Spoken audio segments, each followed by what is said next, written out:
Welcome to the City Council discussion only meeting for March 15th, 2022. We'll begin with the roll call. Councilmember Babcock. Here. Councilmember Brookover. Here. Councilmember Watson. Here. Mayor Pro Tem Gregg. Here. Mayor Bacon. Present. I'll look for a motion to approve the agenda. So moved? So moved by Councilperson Babcock. Look for a second. Second. Second by Councilperson Watson. All in favor? Aye. Aye. Aye. Motion carries. Next up, communication from the audience. If you could please help us out by filling out one of the blue cards for communications so we can keep track of who's spoken from the podium. If there's anyone here in person, please approach the podium.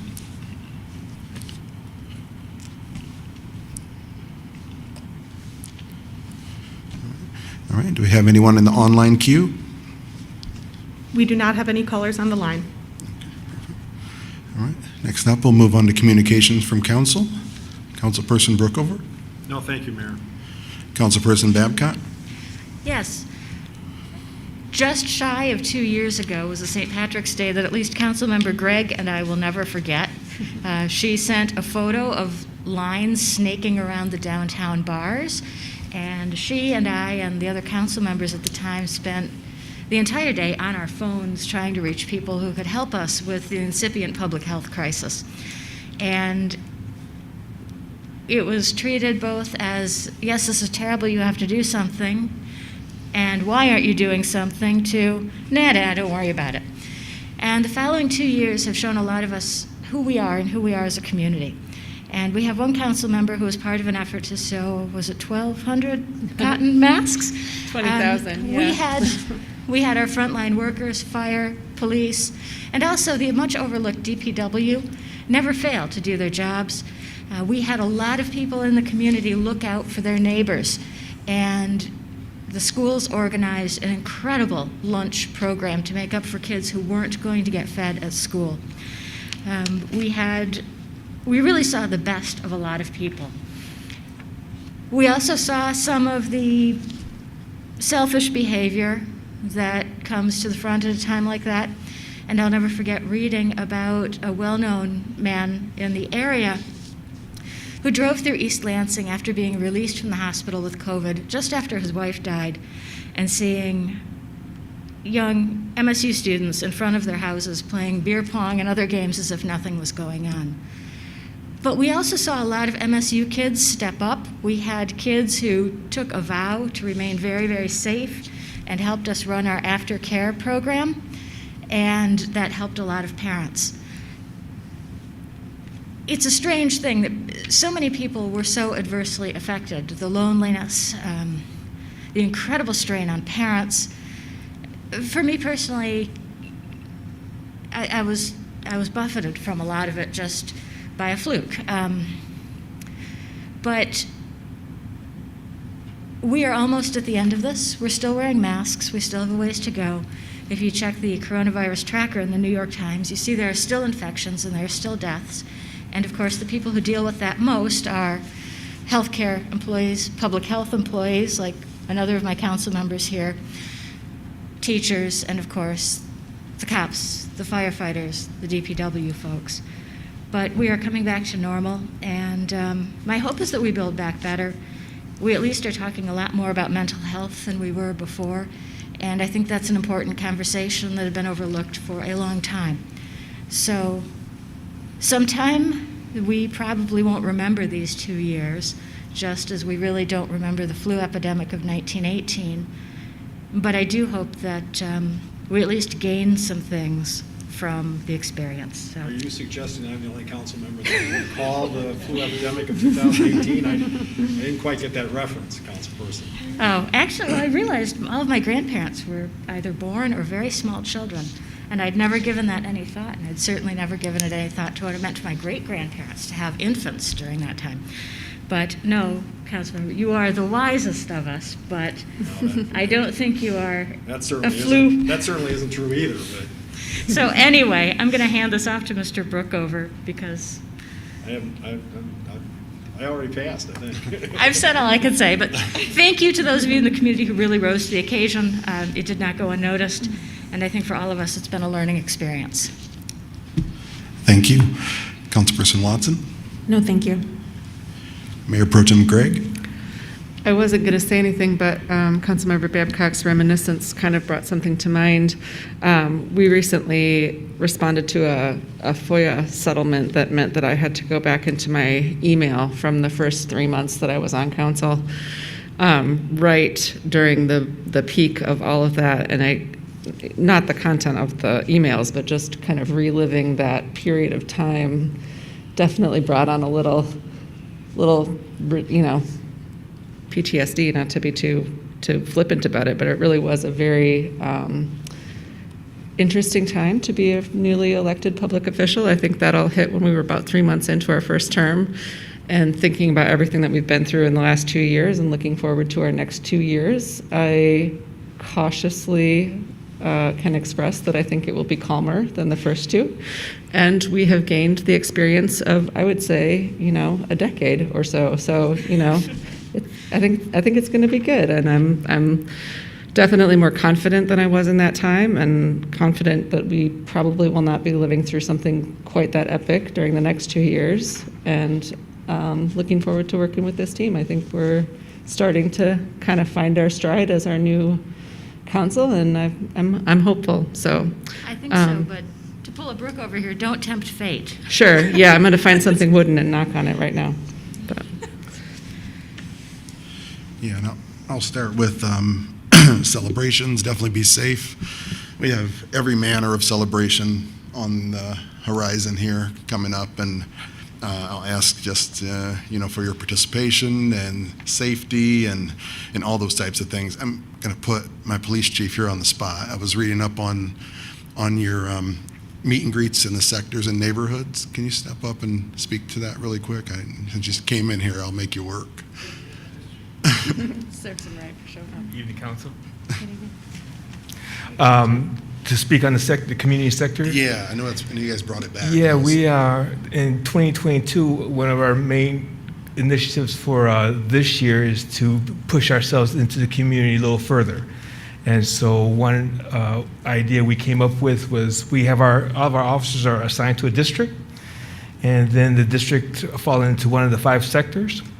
And so we are going, every quarter, each sector will have a meeting in the community, open to the public, and we are going to do some business because we're working on these problem-solving kits. We always work on some things in each of the sectors from a police department standpoint. We want the community to join us and helping us identify what needs to be done in this particular region. And we list things down and we identify what we want to work on. We come up with strategies to solve the problems, or at least reduce the problems. And we have a couple of different things. Once we get back to the station, we have a couple of different avenues with our neighborhood resource teams that all the departments are a part of. And we hopefully, for us to actually just build our relationships a little bit more. And these meet and greets are very informal, but we really want the community to come out and to join us to help us serve the community the best way we possibly can. That was awesome. And then I'll read into the record. The first one, I believe, was, from what I'm reading here, was Sunday, March 13th, 4 p.m., Foster Coffee and Company, 196 Albert Avenue. The next one coming up here, March 21st, 3:30 to 5:30 p.m., Big B Coffee, 1429 West Saginaw Highway. If you're in Sector 5, coming up next, March 22nd, 4 p.m., The Landings at Chandler Crossing Clubhouse, 16789 Chandler Road. And then for Sector 1, will be Friday, March 25th, from 4 to 6 p.m., Cedar Village Ramp Clubhouse, 1000 Village Drive. So, yeah, thank you guys for doing this and engaging the community. I mean, this is what we've asked you to do, and I just appreciate being creative and doing stuff like this. This is awesome. We appreciate that. We're excited about the opportunity. Yep, and last but not least, give us your PSA on what we need to see happen during this heightened celebration time, since I got you up there. Yeah, since you have me up here. No, we are excited about the MSU students came back from their spring breaks, and the weather's supposed to get a little warmer as the week goes on. So we're excited about just keeping the community safe, and I think the messaging has been going out with the celebrations committee that MSU and the city is a part of. The reference, the messaging reference, be responsible and do the best you can to enjoy the celebrations, but just try and keep things under control. And we'll be out to do the same thing, to just be there for assistance and serve. So we hope for the best, and we'll do the best we can. So. Thank you, Chief. Yep, no problem. So Chief Johnson said he hopes for the best, but he's ready for the rest, so behave. And last but not least, I want to speak to the obvious events of the world, and we watch nightly on the news and see different issues around person migration and the crises and just how interconnected we are with war and the things that happen really far away. I just want to keep it as a reminder that as a city of East Lansing, we are welcoming to individuals who are displaced and looking for places to be, and hope, and obviously in my conversations around housing and other things around that, I'd hope in the future we'd have some opportunities to be one of those destinations for people who are displaced and from displaced communities. So just understanding this is the nature of world and global crisis now. The world's gotten much smaller, and we see how quickly the events around the world land on our doorstep. And I just want to make sure we remind ourselves that we're interconnected, and that all of our commitments to being a welcoming, anti-racist and otherwise open community for people who are displaced and looking for a place for a fresh start. That's East Lansing, Michigan. Next up, City Manager's report. Thank you, Mayor. Just to add on to Councilmember Babcock's comment about the COVID pandemic, obviously we're not done with it. We're all here in masks, but the City of East Lansing has updated our masking requirements because there has been a reduction over the last several weeks of COVID in the Ingham County area.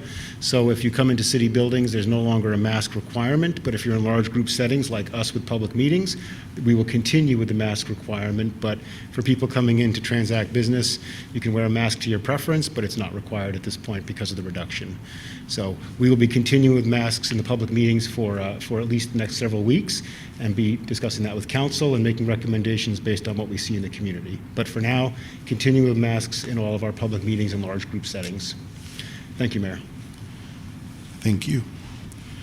Next up for discussion, item 6.1, discussion of the proposed 22-23 strategic priorities. Okay, thank you, Mayor. If we can start the presentation. So we came to council about a month ago now, time flies, with our first look at the strategic priorities, and here we are for a second look, and time for council to have an opportunity to have some discussion, but also to talk about the things we've added to it from that conversation with council. So next slide, please. We know that the strategic priorities are established every 2 years at the beginning of a council cycle, so here we are. There are the 6 areas that we've talked about before. And really, it's a way that the city can work to improve the overall community and improve our organization. And these are sort of the long-term goals and objectives of the city, not necessarily the picking up trash or the responding to fire calls, but it's the extraordinary work, what we do to improve the organization and the community. So the strategic priorities have been linked to the master plan, and they show alignment between those 2 documents, so that's an important point as well. Next slide. Next slide.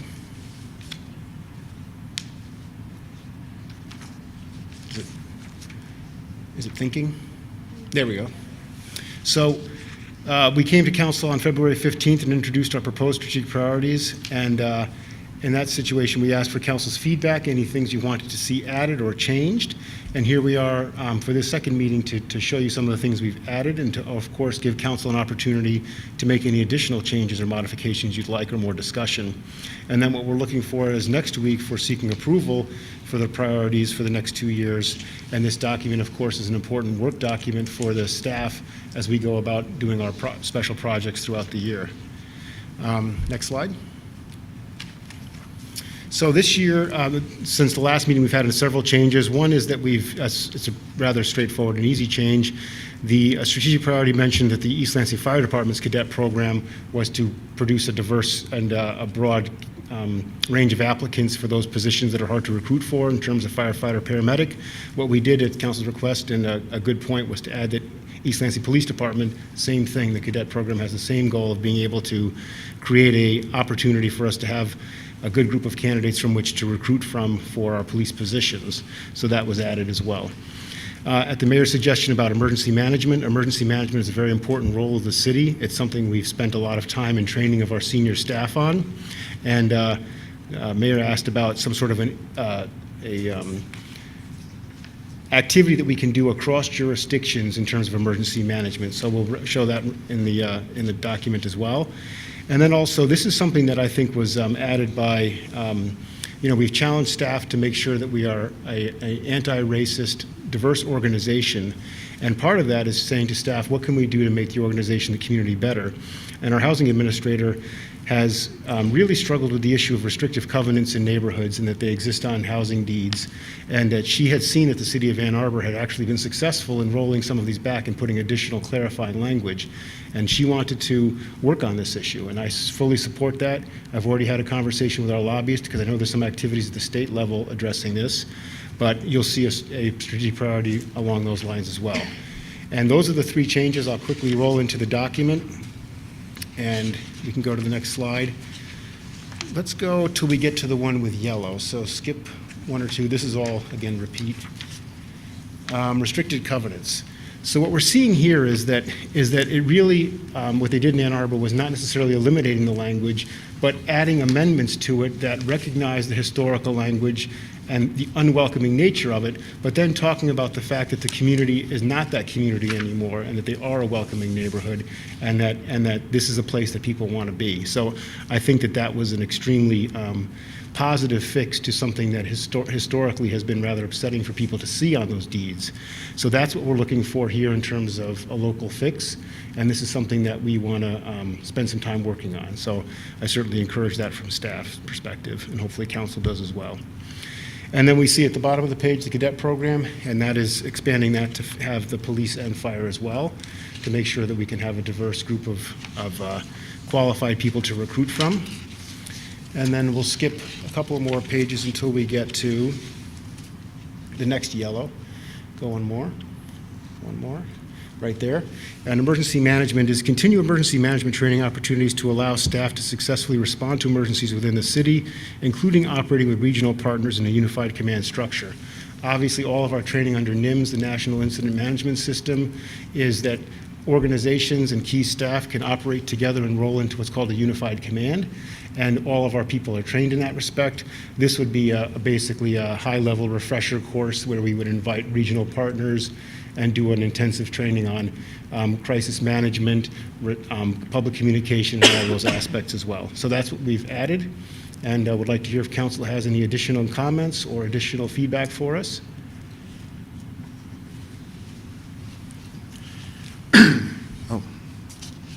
Councilperson Bookover? Well, I'm wondering, especially based on some of the comments tonight, and maybe this isn't the right place to put it, but I would think that at least under good governance, one of the things that we would have as a strategic priority going into the future would be, I guess I would characterize it as employee satisfaction enhancement. And I don't know what that would include, but it just seems to me that's a strategic priority given the fact we need employees, we've got collective bargaining going on, et cetera, et cetera, et cetera. I don't want to impinge on the collective bargaining process or anything like that, but I'm just thinking that is probably a pretty important thing to us going ahead. Perhaps something that measures retention, or some sort of a program or a survey of retention, I think would be something that might get at what you're saying, because we want to keep the people we want and keep our good employees here, right? Yeah, I don't know. I'm just throwing it out there. Yeah. I mean, I want it to be something actionable that we can have an influence on and an impact on. But so yeah. I mean, I probably should be the last person at this table to say this, but I think probably if we have happy employees, we have started on good governance. Yep. With all apologies to the employees I put on the cross-examination platform in the last 3 or 4 months, but. I can work on that. Councilperson Babcock? Thank you. This is a bit off the measure, so if you want to finish the discussion of cadets, I did notice something under good government that I'd like to mention, but if you want to come back to that later, I understand. Go right ahead. One of the things that we will be celebrating in the next month is property tax, income tax payments, which of course is always a festival of joy at my house, and I'm sure everyone else's home. And we always remind ourselves that we get a superb library and other services in exchange. One of the consistent frustrations is that we are unable to make tax payments online. And under Goal 4, e-system additions and enhancements, I would like to see that become a priority. Yep. And I will be following that through the budget year, because I realize that there will be a cost. Yep. And I'm more than happy to do what needs to be done to put the money there so we can accomplish that. Yeah, and that's exactly what this reference is.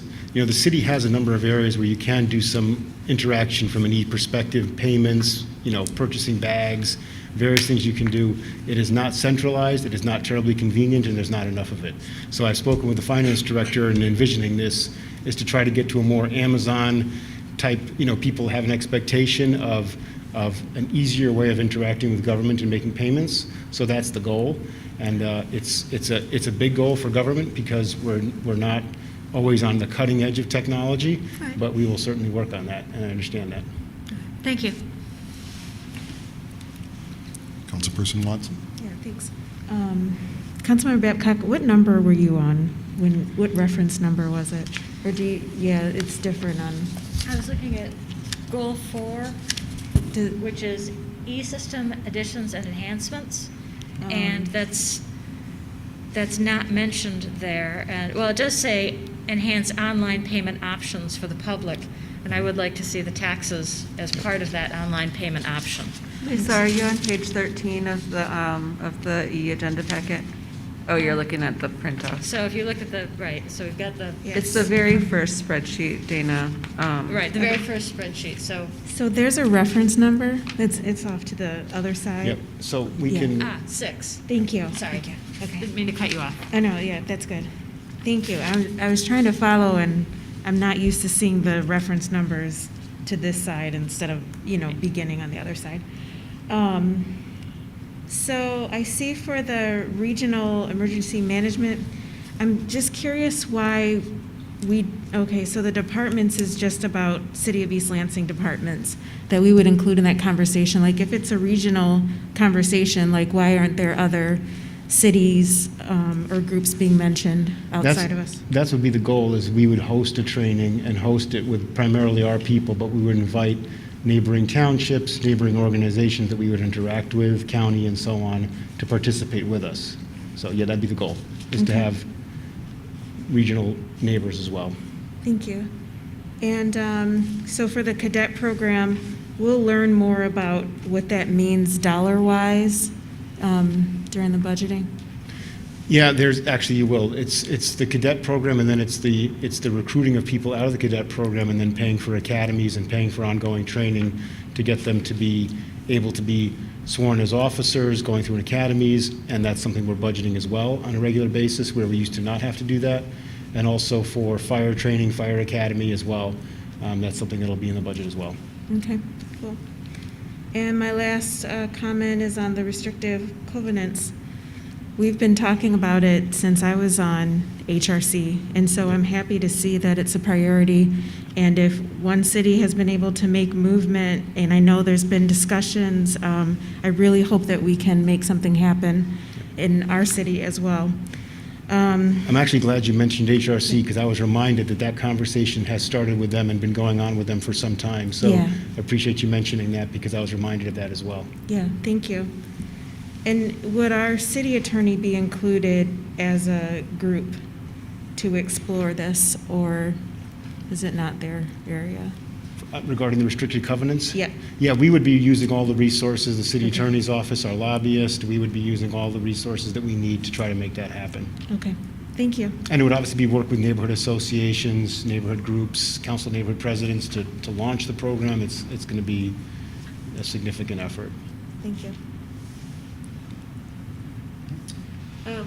So I'm dropping fantasies into the conversation. This is not necessarily a strategic priority, but it's something that I want to kind of continue to mention occasionally, along with some of the great work that our chief has done, kind of engaging the community and the police department. Another thing that I would really like to try to push forward, and it's got to be a regional thing, is some type of alternative to overnight jail for people who come in with substance problems.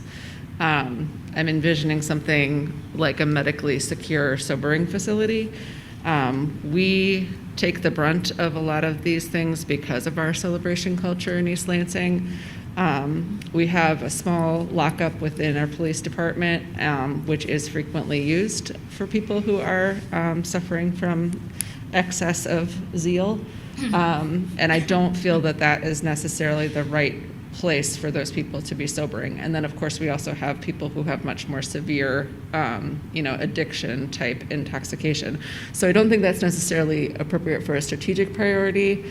I just want it on the table as a continuing discussion because it's going to take buy-in from our regional partners. It's not an East Lansing only facility. So I can speak to wherever that might Yeah, go. I can speak to that. About a decade ago or a little more, we actually had a big regional group that worked on this. It was from the hospital, from the county, from the shelters for people experiencing homelessness, all worked on it with the goal that you're saying, to try to divert people from prison, from jail, or also from the ERs, because the ERs are inundated with people, and then essentially they sober up enough and sometimes they walk out, and it is a burden on the emergency departments.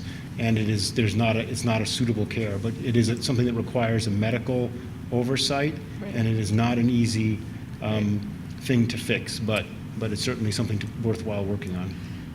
Cool. All right. First off, on the question of kind of going online access to things, great idea, as well as the conversations around smart meters and things along those lines in the future. I think that begs the question around kind of enhanced cybersecurity and how resilient we are in that area. We have to simultaneously, whatever that looks like, have big conversations around cybersecurity, and because we become, as wide as you are, you have to be as deep as you are wide. So just that'd be a question. I don't know what we do with that, or if we need to, we'd have to do some type of evaluation as we go deeper online. So it's an observation.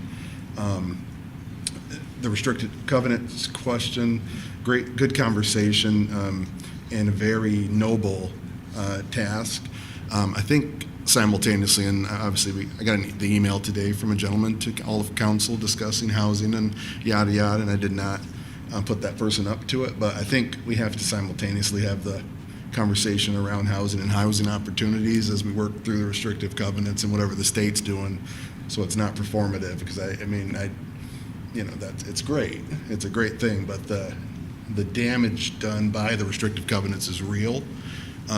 So whatever goes along with removing those, which is great, and even per the presentation I was at today, the story matters, and it matters that we fight this and tell our story and how we went against this and making it not performative. But if we don't do anything else around housing, or at least have those conversations simultaneously, it could be a little hollow, and I just want to be quite frank with that, and I don't want it to be that. I think this is too important of a conversation. So smart people on council and in the community, I think it's time to get really serious around this issue. I think it's the labor force, housing, a few other things are the issues of our time, and I think we got to take this on simultaneously, so whatever that looks like. So this is a little bit of conjecture. And then I do agree with the kind of satisfaction retention. I mean, Councilperson Brookover stole my thunder on that one, just making sure we're attentive to that. And I think we've done quite a bit, but just making sure, and I think everybody's competitive for their workforce right now, and making sure we're competitive, and whatever that looks like beyond, that we're limited in what you can do in dollars and cents, but just make sure we're good listeners and figuring out what we can do beyond. I think we've talked about this, city manager, beyond dollars, just make sure we're dotting the I's and crossing the T's beyond that. So otherwise, I think that's all I have. And like I always say, I'll fit it in somewhere, housing. I could open with it, whatever we can do, so. Any further comments, or? Okay, we can make those adjustments and bring it back for approval. Thank you. Thank you for all that work. Item 6.2, discussion of the update for American Rescue Plan Act, ARPA, draft plan to allocate funds to multiple projects. Okay, we're here with another presentation. So American Rescue Plan Act, we've come a number of times. We'll go through the summary of what point we're at. Go ahead and skip to the next slide. So in terms of timeline, we first came to council way back in October 12 of 2021 for a presentation and discussion of our draft ARPA plan. That was the first one the first time we put pen to paper and showed council what we thought we could potentially spend this money on. December 16th had a discussion with ARPA funds specifically around the issue of sewer check valve program, and had a draft program because obviously looking to address the issues of the storm event that occurred and the flooding and people's challenges around that. November 19th and December 10th, we opened up an ARPA survey to community members and got a lot of positive feedback from the community. That was shared in the meeting on December 14th, and we included that feedback for council in detail and also made modifications. And then December 21, we approved the policy resolution with council for 2021-19 to create a homeowners assistance program for basement backup protection, and that was approved. And then through council's initiation, January 11th, 2022, consideration of policy resolution regarding ARPA employee hazard pay and retention, and that was approved as well. So those are the two areas that have been approved. And now we are back for a presentation and additional discussion on ARPA. Let's skip to the next one. So these are things that have changed because I'm going to show you the spreadsheet, and I want to try to talk just briefly about what's changed so you have a sense of that. Obviously, what's changed is the employee retention program. That was something that wasn't proposed initially, but suggested by council, and I think that obviously that's been something we've implemented. The drains, this is an issue that has come up recently, and it's an issue of improvement and maintenance to our existing drains and retention ponds and detention ponds. So obviously the city has some drains and detention ponds, surface ones, that convey water, and the Public Works has a plan for the improvement of those facilities through dredging and through all of the areas that have to be maintained, and estimated this to be a $300,000 issue at this point, and we would implement that this year. Sidewalks, it was raised about walkability and obviously being able to promote walkability. We're proposing $500,000 of ARPA money for sidewalks. This would be a 2-year program of our hazardous sidewalk program, and it would be $250,000 per year, and I think make good impact on sidewalks. And we're also proposing green energy, and this really comes from a conversation with council, but it's also been an existing issue. It's been an issue of prior strategic priorities where we've been trying to get to a more sustainable city. And also this issue that spending ARPA money to be able to reduce costs going forward, like the issue of street lighting, this is something we can implement more directly. So we would propose a solar field outside of the Public Works facility. We've already done some work on this preliminarily and think we could offset a significant portion, perhaps a third of the energy that building uses. And we would propose a program in the range of $200,000 of green energy, and it would only go to support that building, that facility. So those are the new additions we made. Now we'll jump into the program. So the basement backup program has gotten some significant usage already. We've received 26 applications to date. 16 applications have already been paid to a total of $36,000. 5 pending applications for about $10,000 more, and those ones just waiting for a check to go out, so those will be paid shortly. And that means we've paid about $45,000 to 21 people, with 21 households, which gets us to about the $2,000, $2,100 per home, which is basically where we thought we would be. And then we have 5 pending applications, not processed yet, awaiting more documentation. So it's gotten good use, but there is obviously quite a bit of money remaining. We're not even at 10% of the total funds at this point, but the program is getting used, which is excellent and what was intended. Next is our retention bonus hazard pay for employees. This has been implemented. It was implemented and issued on February 11th to the following groups: COAM 54B, POAM, 54B POEM, which is our court employees, and the non-union employees, which is a pretty significant portion of our overall employees.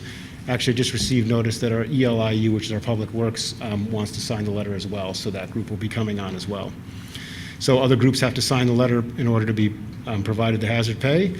And then total so far spent without the ELIU is about $230,000 for direct payments to employees. Actually, it's $214,000 with pay plus the roll-up costs as discussed. So at this point, approximately 1/3 of the money has been spent, and we have another group that's interested, and I would expect with bargaining coming up for all of our groups that they will be coming forward and requesting to sign the letters as well. And at some point, if they don't, then council at some point could consider reappropriating the money for some other purpose in the future, but I would be hopeful that they would all accept the money in the future. Then we have our final slide here, which really is the draft ARPA plan. And there's a lot of activity here, which was why I tried to give all the way down at the end to Councilmember Brookover and Councilmember Babcock a detail so you can look at it, because the type gets kind of small. And what I tried to do here is take the existing plan that we showed you in December 14th of 2021, and do all of the changes in terms of reductions and increases to show you what we've taken away from and what we've added to get where we are now. So obviously we had the majority of the money implemented or allocated when I came to present the original plan, and what this does is sort of show you what sort of decision-making we've made to try to come up with a plan that's workable going forward and meeting all these needs. So in terms of the dark highlights, sewer check valve and lump sum, the first two, those have already been approved by council and are pending. The ones we are looking for new approvals from council, and I'll just go through the list, are the drains, the new item, $300,000 for drain maintenance and retention pond maintenance and improvements for this summer.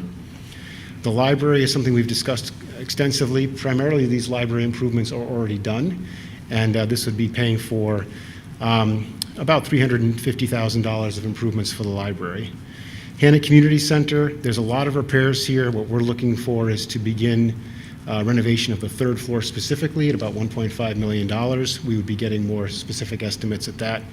The building envelope, boiler replacement, and renovating existing spaces would be held till later and would be approved separately in a later date by council. Fire department, we've discussed and offered tours of the fire department to see the condition of it. Looking for a full renovation of the fire department internally at about $1.2 million. Sidewalks, we mentioned, a $500,000 program broken up into 2 years, looking for approval for $250,000, which would be the sidewalk work for this summer. Green energy, I spoke about that, a DPW solar project to offset some of the costs of that facility, about a $220,000 project.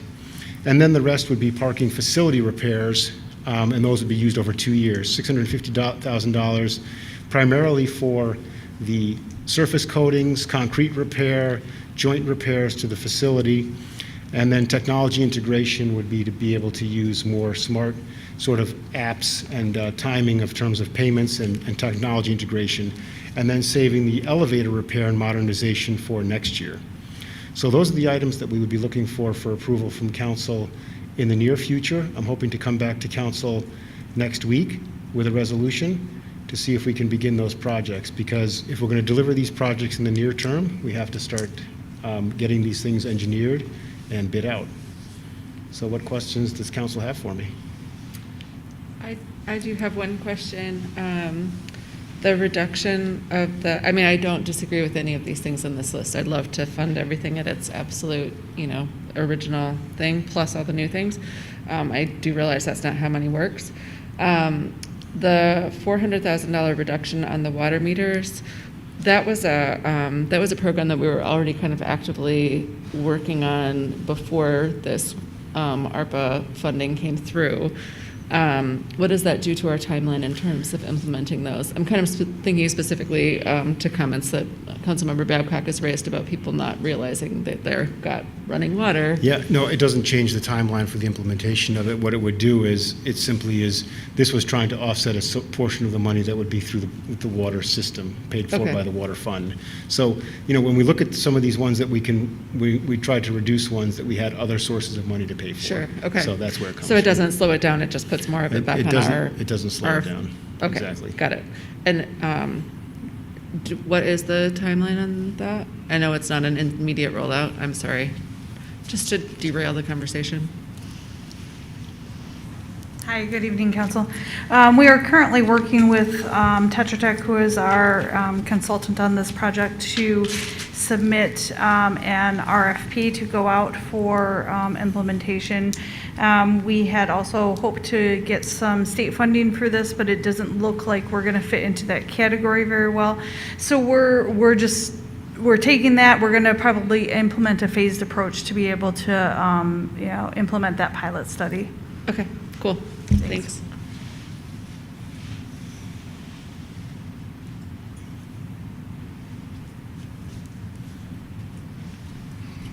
Could you just remind us of the deadlines for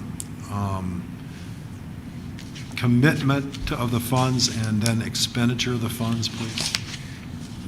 It is a great question, and I'm going to turn to my finance director because I believe it is 2 years for commitment and 3 years for spending, but can you move Jill over into the... I'm here. Can you guys hear me? 2 years from when? 2 years, I think we have December, so it's basically January 1. From this past January, I believe we have 2 years for committing the money. Do you have Jill? Yeah, we've got her moving over to a panelist.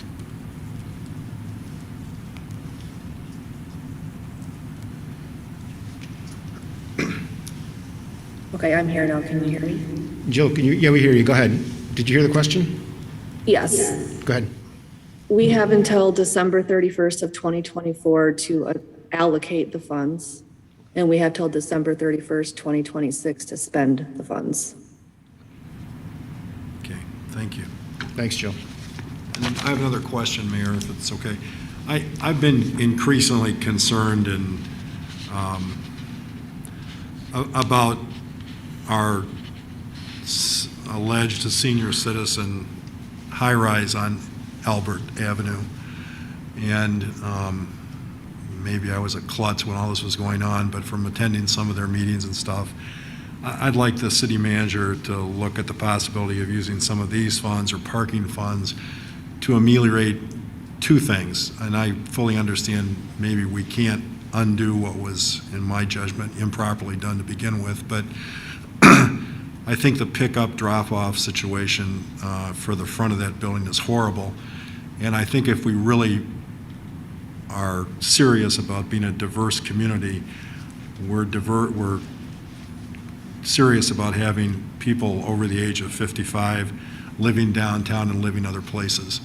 And to put something in the middle of the downtown and not, in my judgment, figure out how ingress and egress was going to be appropriately done for folks like that, I think we need to look and see if we can remedy that somehow. So I would suggest that we look at Albert Street first of all and see if there's some way to make that better. And then secondly, having been educated a little bit, I think we ought to look at reconfiguring and doing a much nicer job in the parking structure of putting a pickup drop-off spot for residents of that building. I went and looked at it in December, and really it's not any place I'd like to stand for longer than 6 minutes in December. So We can look at those. Thank you.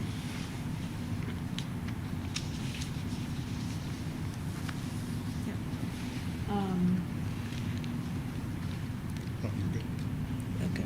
Is it? Can I go? Okay.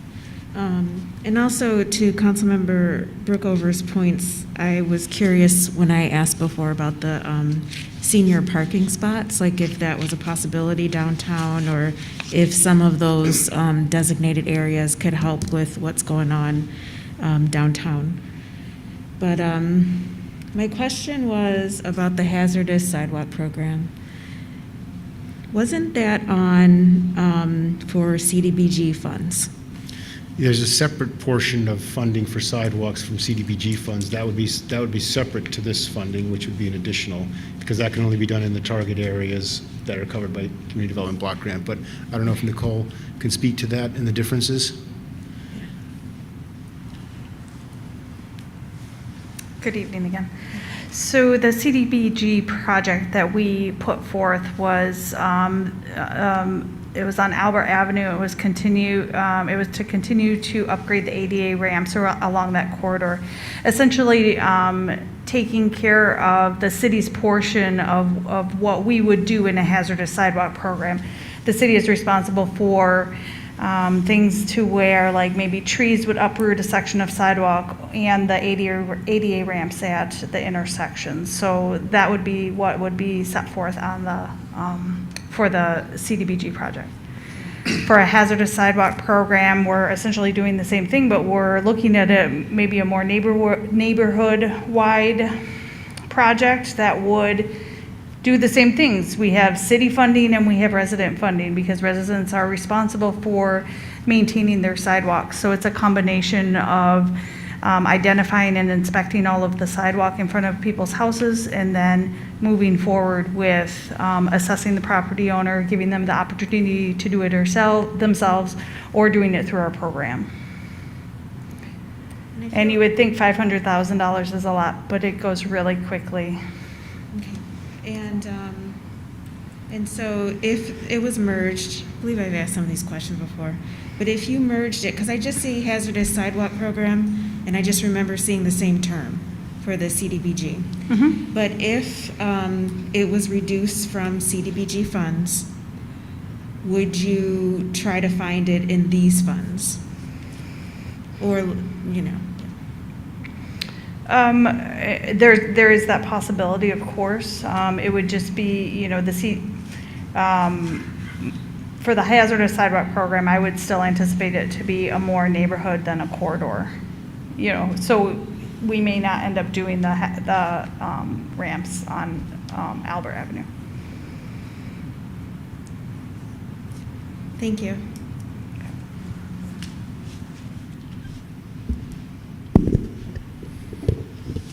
Let's see here. For example, the backup system program, city manager. Yep. Are we going to put a sunset on that, and then what comes back? If those dollars begin to come back, do they just dump back into the general fund, or can we begin to reallocate those a different way? Yeah, so for instance, we have $500,000 allocated. You can see on this chart that we have a potential $250,000 allocated for the future, which has not been allocated. It's just basically a placeholder. I would expect that the initial $500,000 would be more than enough to cover the program at this point. So perhaps 6 months or 9 months from now, we would put a call out and see how much more demand we're getting, and come back to council and see what we have left, and ask you for a chance to pull that back if it's not being utilized at that point. I think that $500,000, based on the interest we've seen, will be more than enough for that program at this point, and would expect that you wouldn't need more. I wouldn't recommend changing that 250 at this point, but because I think that people want to know they're going to be able to get that money, because we've made a commitment. But at this point, I think that the initial $500,000 would likely be more than enough to satisfy that program. Let's see here. Pick up, drop off. And I did see today some action, obviously, on roads and the giant holes and things like that going on. There was no additional need or conversation So around. I know that right now people are feeling frustration with roads, because as soon as you're coming out of winter, your potholes are at the worst that they're going to be because of the freeze and thaw.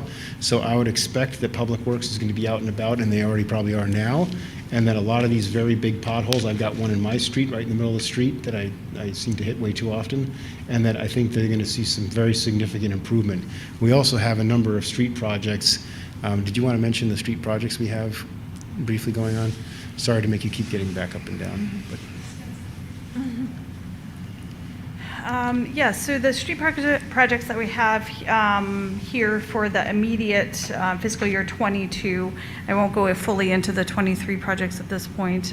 We have an MDOT LAP project, which is on Bircham Road from Abbott to Timberlane that will resurface Bircham Road, and it's also incorporating the Safe Routes to School major infrastructure grant that we received that will include some pedestrian islands for crossing of Bircham. And it will also do some sidewalk gaps on Snyder and on Hazlitt and on Bircham. So a couple of those are for TAP grants that we received, and the one on Snyder is affiliated with the Safe Routes to School project. We are also working on resurfacing Coolidge from State to Coleman, West Road from south of Coleman to Lake Lansing Road. We are working obviously with the remainder of the East Glencairn Neighborhood Improvement Project that will resurface the remainder of those roads. We have, I guess this isn't a road, but it comes into the road. We're replacing the Oak Hill retaining wall. That's a near-term project here starting in April. And I think that's about it, but we have more and more projects into the future. Thank you. Now, just observation. I kind of know how this budgeting and priority thing goes, and we're going to be doing it soon. And I think we've all acknowledged that areas of housing and that are important priorities. And I think when we talked about what our priorities are going to look like, our dollars are going to represent our priorities, and housing is not represented anywhere in the ARPA dollars. And I mean, and we're increasing in our other areas. Per the question by Councilperson Brookover, we have 2024 up through 2026.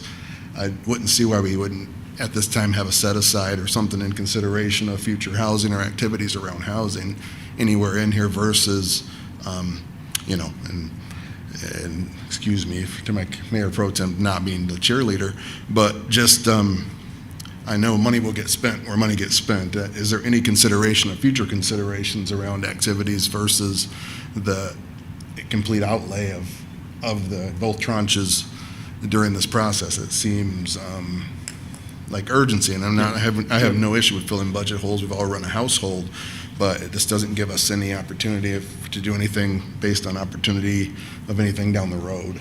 Yeah, so we have, so obviously what we're looking for is approval for the things in green and the rest of it. So basically it's about half the money or less than half the money that we would be spending at this point. But we're also talking about housing assistance in different programs. One of the areas we're talking about is in the during the budget process is how we can provide assistance to people, low to moderate income people who are experiencing financial difficulties and may need an immediate repair for a boiler or small type grants or loans. So there's things that we're talking about that we'd be proposing, but we do not have something where we have a housing project that we would be initiating. And I don't think that gets just a little bit out of our wheelhouse in terms of scope. But it is something we're looking at in terms of a income qualified component to the Valley Court area as we're looking to assemble land for projects. So that is something that we're still continuing to focus on. Yeah, so if my understanding is correct, based on the criteria, this is a place through this date stream here where you can house this money. It can sit, correct? Until we found proper action around this. There's no, on top, besides the green dollars here, as we begin to allocate the second. Yeah, if we come for a resolution next week, what I had envisioned was the things in green that have already been allocated. So sewer and lump sum payments have already been done, and the other ones would be there. The rest of it is basically going to be open for more discussion and approval by council at a later date, and these can change just as easily as council wants them to change.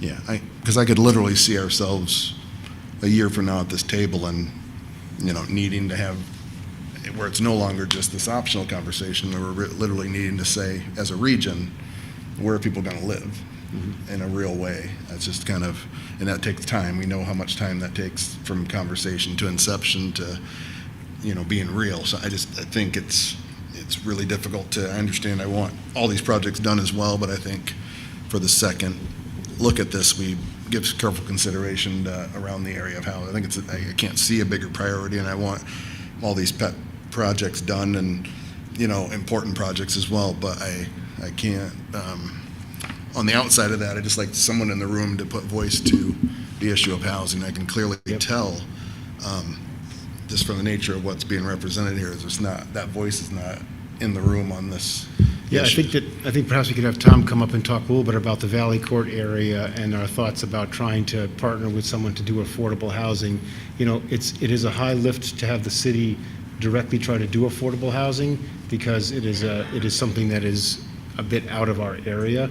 I mean, when we worked on it in the Avondale area, affordable housing as a part of neighborhood revitalization, it's something that we'll be paying for a considerable period because it is so costly to assemble land, build housing, and then all of those components. But it is something we would look to partner with a skilled developer on to be able to get the housing credits. Do you want to talk a little bit about that? Sure. So, obviously as part of the housing study and now the near-term action plan, there's a number of items that are queued up for the community ultimately through the commissions and to the council for your consideration.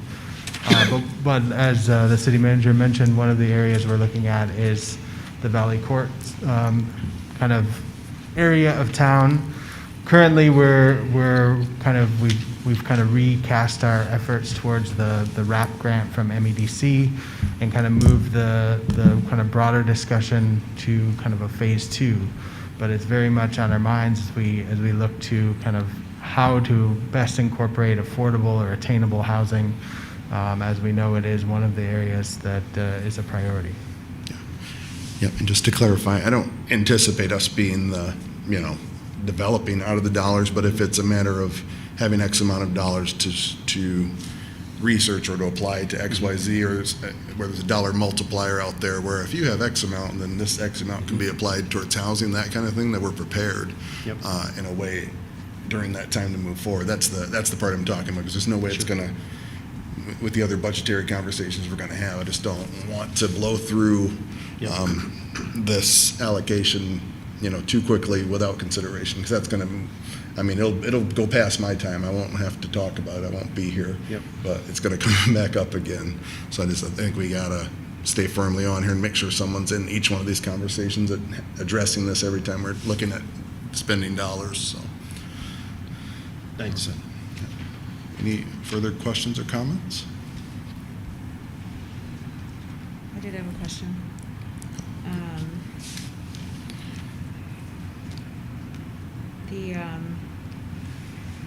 Sorry, I was in a couple tabs. The downtown business support, so where do you see those dollars coming up again or coming from? Because it was, it was completely reduced.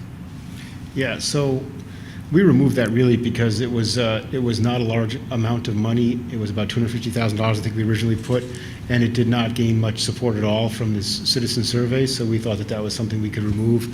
We would look for funding for that from different areas, from grants, from the DDA, for possible funding, so other opportunities. We also, of course, put a significant grant in with the state for a large placemaking grant as well.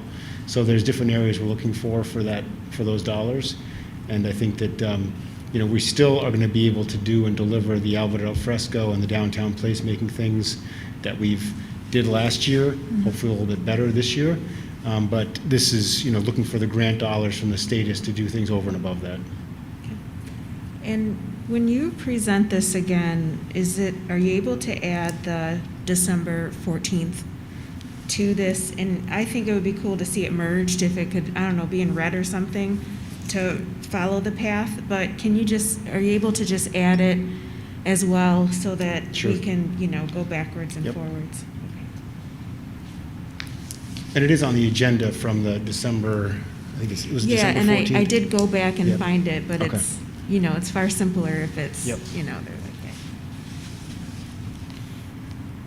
that. Person Babcock? Okay. All right. Thank you for the presentation. Thanks. Up next, business agenda item 7.1, consideration of a contract for Easterly Law PLLC for city attorney prosecution services.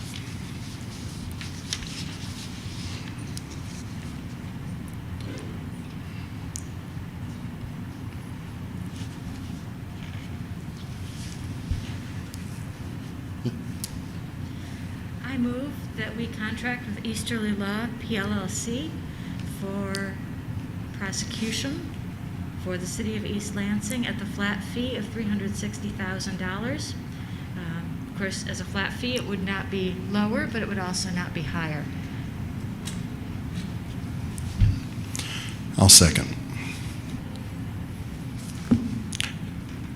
Conversation, comments? Discussion? I will simply say that it's rare for a former public defender to talk about how much they appreciate the prosecution philosophy, but Mr. Easterly has been exceptional. He has done a fantastic job of prosecuting cases and being mindful of the policy parameters that this council has set. East Lansing, for a long time, for better or for worse, was known as a town that balanced its books on the people passing through with criminal charges, particularly, misdemeanors. And this council took a big step a year or so ago to revise our disorderly conduct code. And part of that, of course, is embracing a prosecutor who follows those things. A big significant shift has been in how we handle plea deals. And for some, this is sort of inside baseball. But for a long time, the position of the city of East Lansing was to get a guilty plea on everything and dismiss only when the fines had been paid. And we had a lot of folks who missed that last $25 and then found that they were saddled with 2, 3 criminal charges that they didn't know about. And maybe by this time they were applying for law school, maybe they were applying to be in the military or another professional license, and were brought to a cold stop. And it was largely about the money when you handle it that way. We have done a lot to talk about equity and also the kind of community that we truly are and truly want to be. And this is a big part of it. The credibility of the city largely rests on people's experience in their worst moments. And facing a criminal charge is pretty much the worst moment anyone could have. I think that we are making great strides toward being a place where we are seen as fair, maybe tough in some cases, but certainly fair. And Mr. Easterly is a big part of that. I would recommend that we continue with his services.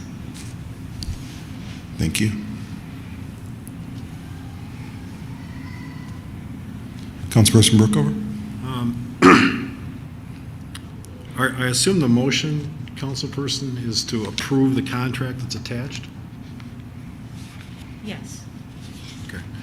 I'm going to vote against the motion with all due respect to Mr. Easterly and Mr. Graywall for at least the following reasons.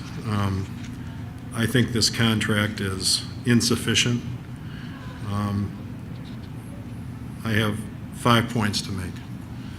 The first is that Section 1C of the contract gives the power to the mayor rather than the city manager to direct the,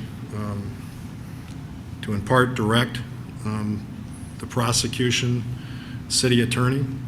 I think that's in conflict with City Charter Sections 4.1, 4.5C, 5, 7.1, 7.1, or excuse me, 7.16 and 7.3. In addition, if I was mayor, I wouldn't want to have anything to do with direction of the prosecution of people that are charged in East Lansing, because I think that's a situation fraught with risk for the mayor and the city. My second reason is I will not support a flat rate. I think that's totally unnecessary. I think we've seen that in the bids from other people. Again, no disrespect to Mr. Easterly and to Mr. Graywall. Number 3, Section 13 of this proposed contract has a section called indemnification. Without getting into a law school class, especially when we start looking at a subsequent section, it's astonishing to me that anybody would say that they have to be indemnified by the city for them to be the city attorney. At the very least, there should be what I would call a mutual indemnification. Number 4, Section 10 of insurance. There's no indication of how much insurance. There's no specifics in terms of how that would intersect with the indemnification section. And then finally, in Section 26, there's a reference to subcontracting with the Grewell Law Firm. I have no idea what that means. There's no indication as to what that contract would look like or that subcontract. And I would suggest respectfully that that provision is in conflict with the contract policy adopted by the council on July 8th of 2019. So I'm not in favor of this contract for the reasons stated, and I will be voting against the motion. Councilperson Babcock? Yes, just a thought that if you divide, if you look at the flat rate, it's not going to go over that. And I'd also like to call to your attention, and Councilmember Gregg is probably certainly aware of this, when you own a business or you provide a service, it doesn't just occur during the hours that the business is open. So there's a lot of work that's done by attorneys that is after hours, that is ancillary help. There are a lot of costs. You need to keep up your Westlaw research account. You have to have staff who help you. And so dividing this simply by 40 hours a week is not an accurate way of looking at it. And I'm sure Councilmember Gregg, with her shop, spends pretty much every waking moment with something popping up in the back of her mind about the cost of pencils, or is the cost of stamps rising, and I better get to the post office today for those forever stamps. And so although this looks, it is a big ticket item for us, there's more nuance to what we're paying. I think Councilmember Brookover, I was remiss. I did not realize that the mayor, not the council, would be responsible for criminal charges. This is, of course, a time when we can all duck and let Mr. Bacon take it. Or, It's my turn. or if we do want to change that for policy reasons, I would certainly consider that a friendly amendment to my motion to pass this contract. You know, I'll comment as well. I think this speaks a little bit to, in some of my notes earlier, in general, the process. Obviously, we did this virtually last time, so I wasn't able to glean quite as much from how we ran the process last time, but the overall, clearly, we have 2 lawyers in here. 1 member of council should be seated representing council in negotiation like this for a role that's going to report back to council. The questions, the legal questions inside of the contract are the legal things that should be addressed by, I assume, our city attorney in the negotiation process, not in the halls of council. So not to, put anyone, this is, I'm not going to hold the candidate responsible for things that weren't done. I'll be looking for amendments or friendly advisement under this, but we've stretched this out far enough. And if anything, it's our failure to properly do the proper back and forth on the contract should come here intact with our corrections and markups and red lines and everything else in it from our city attorney. I think that if I'm candid, I think we've been a little passive with this. I think we got the other contract done really easily. We were satisfied with the terms, and we were kind of trying to shoehorn this versus really giving it the attention that it deserved for the role of prosecutor. And that's just my personal opinion, and I may reflect others, but I think we need, it's now, I think the ball's in our court to correct. If there's corrections and things and language that needs to be corrected, that's in the court of our city attorney and our process to be corrected, not on the, I've been in a lot of contracts. I think you're allowed to ask for whatever you want, but I think it's our job then to correct and send it back and and go back and forth. And I'm not comfortable with feeling like that process was handled very well this time. And I don't think we've had a good process in place for this because we didn't do it in person. And hopefully we're not doing this again under my tenure. I don't know who else you'll be maybe dealing with it again. But yeah, I think that cleanup process is on our side for whatever our demands or changes are to that and whatever our charter dictates, and then what the city attorney says. I think that's the actual process. I can't ask you to match our charter directly and then not give you an answer. I'll throw this to the city manager on that one. Am I correct? So what you're asking, do you want the city attorney, our city attorney to review the contract and make recommendations? Do you want, what are you looking for from? Oh, I think that's the process. Yeah. I think that there's a breakdown a little bit in process here. Yeah, so what happened was council had asked me to look at that. I had a conversation with Mr. Leasterly. We didn't have a meeting of the minds on things, so at that point, I pushed it back to council and said, here's the differences. What do you want me to do? So at that point, we had But the legal language part of it, Yeah. If someone wanted to kick that, I'm not talking terms. We should only be here discussing terms at this point, not the legal language or responsibilities or anything. That's two separate conversations. That's my issue with this. The legal language should be already hammered out. And just kind of moving forward in this process, and with anything along these legal lines, we have plenty of legal minds to not be hashing out legal language in council chamber. We could be hashing out terms, which I'm very comfortable with, but not legal language, in the 11th hour here. So I'm not really very content with that, but I would be looking more to amend the legal language to make it correct and congruent with what, that should really not change from prosecutor to prosecutor, am I correct? So we can have the city attorney, GMH, propose language for a model agreement, and we can have that introduced at the next contract. I'm not sure, what council wants me to do with that, but I'm not an attorney, so I would not propose language to put in here, but I'm happy to have GMH propose language and have them give us what a model contract should look like on indemnity and on the other areas, and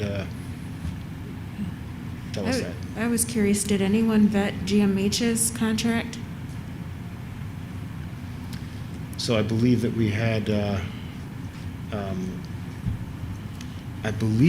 Gary look at the language who was our labor person, look at the language.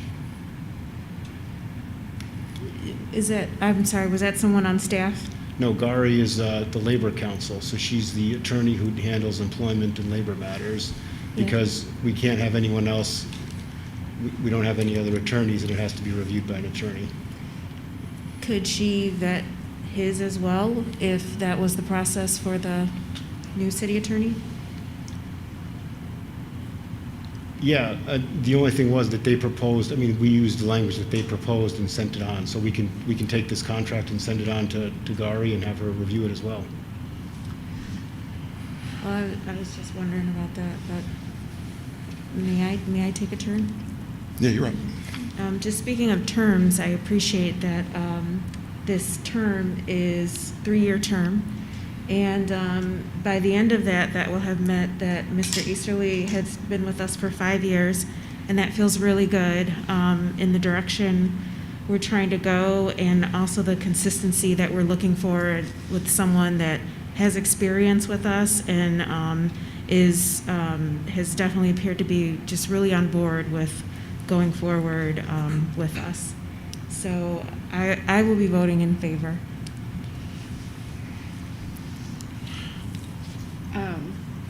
I guess I find myself in agreement with Mr. Brookover in just the aspect of the flat fee versus the hourly fee. I also, I'm still confused about the 145 versus the 135. We talked about this last time. Where 145 is it? So the difference of opinion on that came from the original GMH contract had 2 different numbers on it. In an addendum, it had 145. In the original agreement, it said 135. Okay. When I spoke to Mr. Easterly, I said, they have 2 numbers, 135 or 145. Are you willing to match their number? And he said he was willing to match it. I took that because GMH's final number was 135. I put 135 based on that conversation. So there were two numbers, there was ambiguity, there was this communication that occurred, and we didn't have a perfect answer on that. Okay. But that's what GMH inevitably proposed, so I took his answer to be that they would match that. So that's the difference of the 135 and 145. Okay, because this still says 145. That's what was proposed by I'm Mr. sorry, Easterly. this doesn't say anything. Attorney hourly rate fees, section Beyond. A on page 33 of the electronic packet, which is page 2 of the contract as attached. So there's section 4, flat rate fee of $360, and then on the top of the next page, there's attorney fee, hourly fees, $145, not to bill in excess of $380. You're talking about tonight's agenda? I'm looking at tonight's agenda. Or was there something else that was added after yesterday afternoon? I'm looking at the one that was added yesterday afternoon. This is just the draft agreement as attached to agenda item report. Okay, there's a second one that I think was filed yesterday afternoon. I first saw it around 3 o'clock. It's entitled Legal Services Agreement. At least the way I read it, it doesn't have any hourly rate at all. Okay. Am I looking at an old, this was off of the city's website. I think it's under section 5 term, is that where, wait, Yeah, that says 135 are you looking at, there's two different contracts, were you looking at the second one? I'm looking at, so there's add-on revised prosecution services agreement. Yes. So that's a separate contract, That's not what- a yeah. clarification of the original contract? Okay. Got it. Yes. Okay. I was looking at them as one and, not one or. Got it. Okay. I guess my question about, flat fee versus hourly rate really is the same as Mr. Brookover's explanation in our previous meeting, committing to a flat fee of $360,000 for 3 years, which is more than we have traditionally spent on prosecution, although we are prosecuting things differently. And I do realize that prosecution, could rise. Everything else is rising. Why wouldn't it? So it could end up being a good deal for us if 3 years from now everything is much higher. But it also ties us into a pretty hefty amount that, with the city budget being what it is, if we decide 2 years from now that we just simply can't afford that and that we have to figure out some way not to, this kind of doesn't give us that option. So I don't have, it's not a strong objection. It's a difference of $20,000, which is a drop in the bucket in terms of municipal finance, but just in general, my appetite for flat fee is less than my appetite for a hourly, just because of the flexibility it gives us. Yeah, and if I'm doing it as a basic old school math student, it's 145. That's the number we were landing on. That's 145, 47 hours.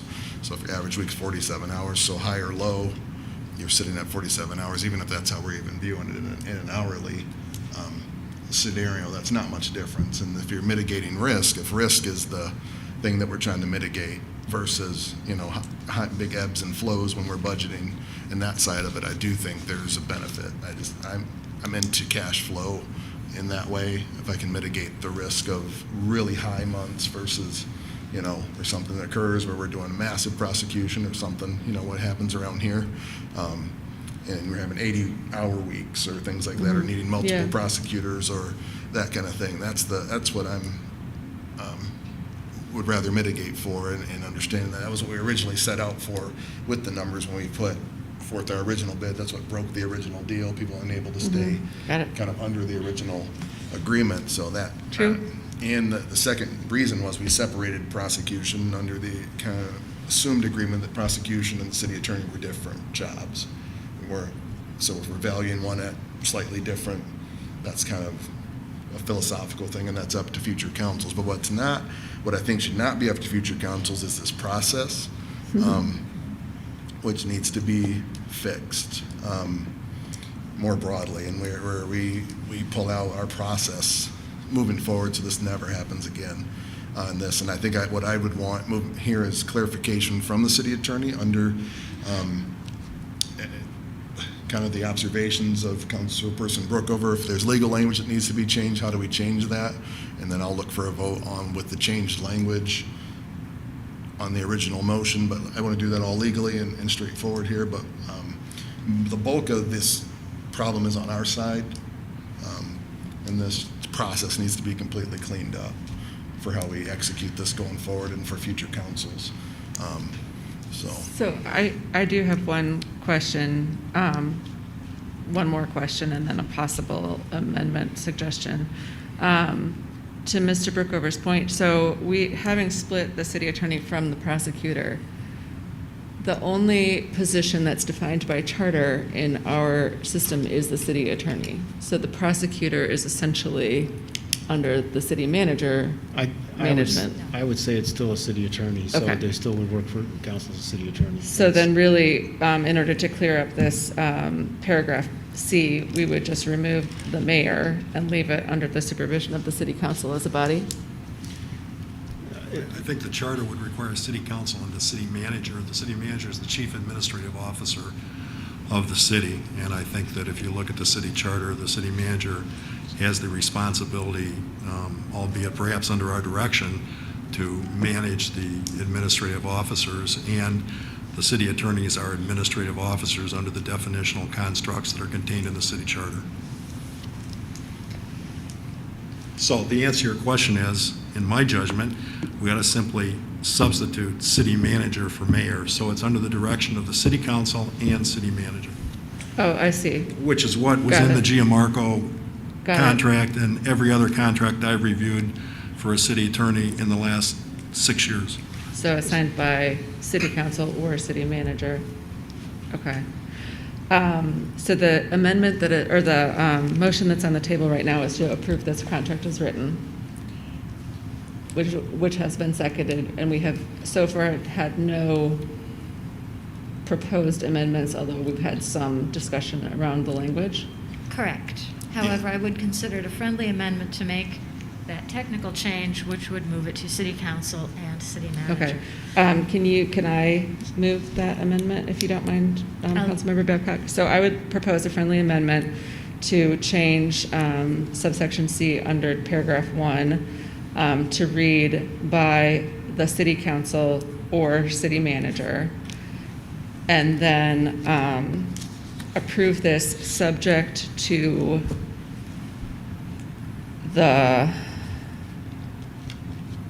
how would we phrase this? Subject to our labor attorney's satisfaction. So you're on asking the that she term. would add in the provisions, the standard provisions, is that what you're asking? Well, just that she would be satisfied, that this protects us in Well- the ways that Mr. Brookover raised in concern. We don't have to use, the reason we used Gary this time was because GMH was the main city Oh, attorney. fair, So right. now we have the city attorney Okay. in process as of 2 weeks ago. So Yeah. we can use the city attorney to review the contract. If council sees no, it's a decision for council, but I Okay. see no problem with that.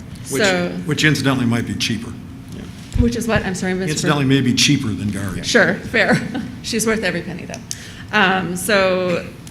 With that change of city manager, or city council or city manager, and subject to the approval, or subject to legal review by our city attorney, would that be satisfactory in terms of?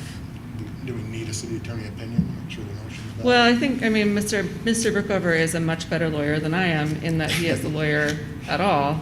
And so he's raised some issues with some language that I have no way of assessing, our risk or legitimacy. Hopefully, our newly contracted city attorney would have a much higher knowledge of those things than I do. Councilmember Babcock. I would see just one catch, which is they sought that bid. And this this kind of goes back to, I'm sure they'd be professional and on the up.